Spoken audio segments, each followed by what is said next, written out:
ഗോപിക കോഴിക്കോട്ട് നിന്ന് കൂടി ചേരുന്നുണ്ട്. ഗോപിക, കോഴിക്കോട് വെച്ചാണ് വിദ്യാഭ്യാസ മന്ത്രിയുടെ പ്രതികരണം ഉണ്ടായത്.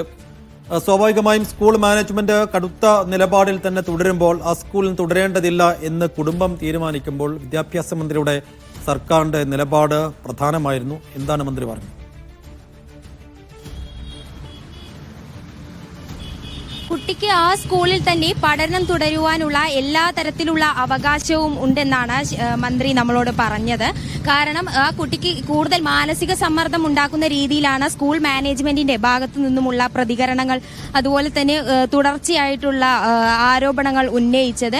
അത് കുട്ടിയുടെ പിതാവിനെയും അതുപോലെ തന്നെ കുടുംബത്തെയും വളരെ കാര്യമായിട്ടുള്ള മാനസിക സമ്മർദ്ദത്തിലേക്ക് നയിച്ചു.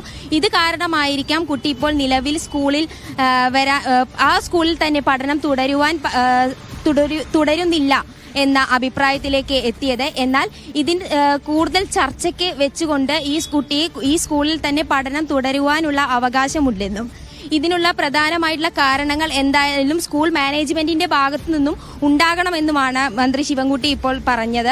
ഇതുകൂടാതെ തന്നെ ശിരോവസ്ത്രം ധരിച്ച ഒരു ടീച്ചർ തന്നെയാണ് ഈ കുട്ടിയുടെ ശിരോവസ്ത്രത്തെ ചൊല്ലിയുള്ള ഇത്തരത്തിലുള്ള ആക്ഷേപങ്ങൾ ഉന്നയിച്ചിട്ടുള്ളത്. ഇത് തന്നെയാണ് ഏറ്റവും വലിയ വിരോധാഭാസം. ഇത്തരത്തിൽ സ്കൂൾ യൂണിഫോമിൽ യാതൊരുവിധ മാറ്റത്തിലുള്ള ആവശ്യവും അവർ ഉന്നയിക്കുന്നില്ല.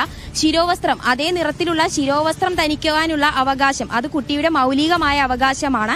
ഇതെന്തായാലും സ്കൂൾ മാനേജ്മെന്റ് നടത്തി കൊടുക്കണമെന്നും ആ കുട്ടിക്ക് അതേ സ്കൂളിൽ തന്നെ പഠനം തുടരുവാനുള്ള അന്തരീക്ഷം സൃഷ്ടിക്കണമെന്നുമാണ് മന്ത്രി ഇപ്പോൾ പറയുന്നത്.